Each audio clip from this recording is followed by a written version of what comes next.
ମୁଁ ଆଜି ଆମର ଚାଲୁଣି ଗାଁ ପଞ୍ଚାୟତରେ ପାଖାପାଖି ଆମର ସାଧୁବୀର ଆମର ବାଇଶବାଟି ଆଉ ଆମର ନଈକୂଳ ଆଉ ଆମର କନେଇବାଙ୍କ ମଙ୍ଗରାଜପୁର ସବୁ ଏରିଆ ବୁଲିକି ଆସିଲି।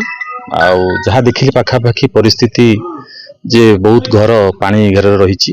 ଆମେ ପ୍ରତ୍ୟେକ ଘରକୁ ଗଲୁ, କାହାର ଗୁହାଳ ଭାଙ୍ଗିଛି, କାହାର ଘର ଭାଙ୍ଗିଛି ଏବଂ ବହୁତ ଦୁର୍ଦ୍ଦଶାରେ ଅଛନ୍ତି ଆମର ଜନସାଧାରଣ।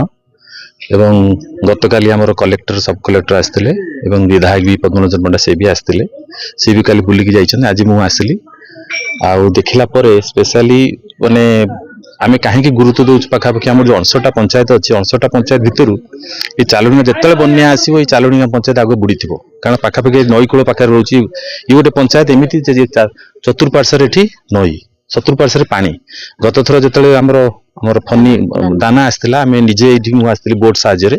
ଏଥର ଯାହା ପାଣି ଟିକେ କମିଗଲାଣି, ଆଜି ତୃତୀୟ ଦିନ ପାଣି କମିଗଲାଣି। ଆମେ ତଥାପି ପାଣି ଘେର ଆମେ ଆସିଛୁ, ଲୋକଙ୍କୁ ଆମେ ସାହାଯ୍ୟ କରୁଛୁ ଆଉ ଯାହାର ଗୁହାଳ ଭାଙ୍ଗି ଯାଇଛି ତାଙ୍କୁ ପଲିଥିନ୍ ଦଉଛୁ ଏବଂ ସରକାରୀ ସହାୟତା ପାଇଁ ଆମେ ବି ନିବେଦନ କରୁଛୁ। ଯୋଉଠି ଦେଖିବେ ପାଖାପାଖି ଚାଷ ଜମି ବହୁତ ନଷ୍ଟ ହେଇଯାଇଛି, ଲୋକ ବି ବିହନ ପକେଇଛନ୍ତି, ଆମର ଚାରା ବି ବୁଣିଛନ୍ତି, ତେଣୁ ସେ ପାଖାପାଖି ନଷ୍ଟ ହେଇଛି। ତେଣୁ ସରକାରଙ୍କ ପାଖରେ ଆମେ ବି ନିବେଦନ କରୁଛୁ କିନ୍ତୁ ସରକାର ପାଖରେ ତାଙ୍କୁ କର୍ଣ୍ଣପାତ କରେଇବି ଯେ ତାଙ୍କର ଯୋଉ କୃଷକ ମାନେ କୃଷି ଋଣ ଆଣିକି କରିଛନ୍ତି ସବୁ ଚାଷ, ଯେ ଋଣଟା କେମିତି ଅଧିକା ଛାଡ଼ କରାଯାଉ।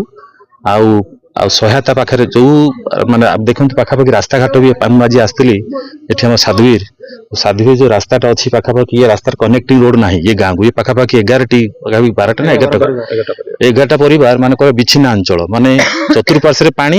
11ଟା ମାନେ ଟୋଟାଲ ଆମେ ଚାଲି ଚାଲିକି ଆସିଲୁ, ପାଣି ବି ଆମ ପାଖାପାଖି ଆଣ୍ଠୁଏ ପାଣି ଏଠି, ମଣିଷ ବି ଡୁବିଯିବେ। ଆଉ କିନ୍ତୁ ଯାହା ବି ହଉ ମୁଁ ପ୍ରତିଶ୍ରୁତି ଦେଇକି ଗଲି ଯେ ଆଉ ଭରସା ବିଶ୍ୱାସ ଦେଇକି ଗଲି ଯେ ନେକ୍ସଟ ଟାଇମ ଆସିଲା ବେଳେ ଯେ ରାସ୍ତାଟା କେମିତି କାମ ହବ। ମୋ ସାଙ୍ଗରେ ବି ସହଯୋଗ କରୁଛନ୍ତି, ଆମର ସରପଞ୍ଚ ଅଛନ୍ତି, ସେ ବି ବହୁତ ସହଯୋଗ କରୁଛନ୍ତି। ମୋ ସାଙ୍ଗରେ ତାଙ୍କର ଲୋକାଲ ଲିଡର ବୁଲୁ ଭାଇ ବି ଅଛନ୍ତି ଏବଂ ଆମର ୱାର୍ଡ ମେମ୍ବର ବି ଅଛନ୍ତି, ଆମର ସୋନାଲି ମ୍ୟାଡାମ ବି ଅଛନ୍ତି। ତେଣୁ ସମସ୍ତଙ୍କ ସହାୟତାରେ ଯାହା ବି ହଉ ଆମେ କେମିତି ରାସ୍ତାଟା ପରିପୂର୍ଣ୍ଣ କରିବା। ଆଉ ଗୋଟେ କହିଲେ ଆମର ପୋଲ, ସେ ବି ପୋଲ ଆମେ ଧୀରେ ଯେହେତୁ ଆମର ସରକାର ମାତ୍ର 24 ମାସର ସରକାର, ତେଣୁ ଆମ ପାଖରେ ଆହୁରି ସମୟ ବି ଅଛି। ଆମେ ଚେଷ୍ଟା କରୁଛୁ ଆଗକୁ କେମିତି ଯାହା ବି ପ୍ରତିଶ୍ରୁତି ଦେଉଛି ଆମେ ମାନେ କାମ ପୂରଣ କରିବୁ। ଆଉ ଧନ୍ୟବାଦ। ଆଉ ଆମେ ତ 5-6 ଦିନ ହେଲା ପାଣି ଭଣ୍ଡାର ରହିଛୁ, ଚାଷବାସ ତ ଗଲା, ଏଇ ଚୁଡା ଚାଉଳ ଖାଇକି ଆମେ ଟିକେ ବଞ୍ଚିବୁ କି? ଆମର ସରକାରକୁ ଆମେ ଆଗତି କରୁଛୁ, ଆମର ଚାଷ ଟିକେ ହଉ, କେମିତି ପୋଲଟା ହଉ, ଏଇ ରାସ୍ତାଟା ହଉ। ବନ୍ୟା ତ ଯେତେବେଳେ ଆସୁଛି ଆମେ ଘରେ ଭିତରେ ତ ପଶୁଛୁ, ଆମେ ବାହାରି ପାରୁଛୁ କି ବାହାରକୁ? ଆଜି କିଏ ଆସିଥିଲେ କି? ଆଜି ଅନ୍ୟ ନନା ଆସିଥିଲେ। ଚାଲୁଣିଆ ସରପଞ୍ଚ ମମତା ରାଣୀ ନାୟକ।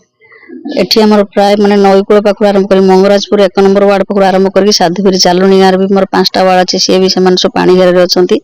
ସେଥିପାଇଁ 4 ଦିନ ହେଲା ସେମାନେ ଯୋଉ ମାନେ ପାଣି ଜଳବନ୍ଦୀ ଭିତରେ ରହିଛନ୍ତି, ପ୍ରଶାସନ ତରଫରୁ ଚୁଡା ଗୁଡ ବିସ୍କୁଟ ସବୁ ଯୋଗାଇ ଦିଆଯାଇଛି।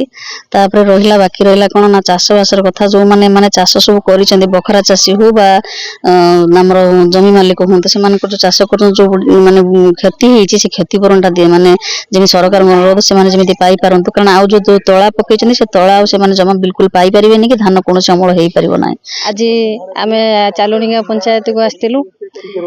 ଆଜି ଶୁଖିଲା ଖାଦ୍ୟ ଯେଉଁ ସରକାର ତରଫରୁ କି ଆମର ବିଧାୟକଙ୍କ ପୁଅ ଆସିଥିଲେ, ବିଧାୟକ ବି ଆସି 3 ଦିନ ଲଗାତାର ଆସୁଛନ୍ତି, ତାଙ୍କ ତରଫରୁ ଏଠି ଶୁଖିଲା ଖାଦ୍ୟ ବଣ୍ଟନ କରାଗଲା।